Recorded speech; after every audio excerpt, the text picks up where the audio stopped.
Joseph a 83 ans. Malvoyant, il participera dimanche pour la première fois aux 20 km de Bruxelles.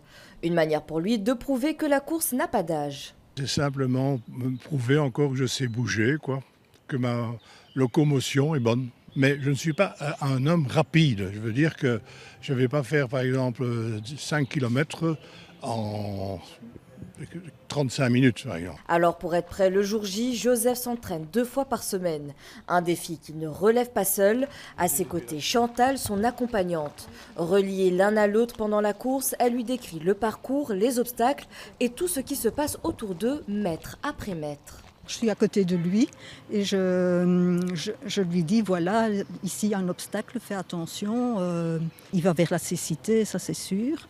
Et donc je me suis plus investie pour l'aider, c'est sûr. La canne ici, on peut la faire bouger, alors vous allez voir s'il y a un trou, mais parfois c'est trop tard, vous êtes par terre. Donc c'est elle qui représente mes yeux. Au total, 16 participants aveugles, 26 malvoyants et 35 guides prendront le départ des 20 km. Parmi eux, Nadia et David, 2 habitués de l'épreuve.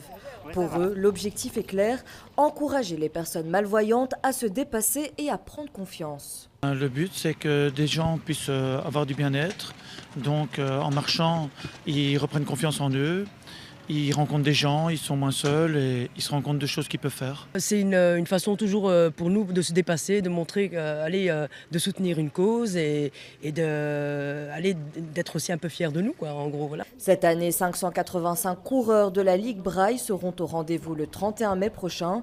Les fonds récoltés permettront de financer des stages et des activités destinées aux enfants aveugles et malvoyants.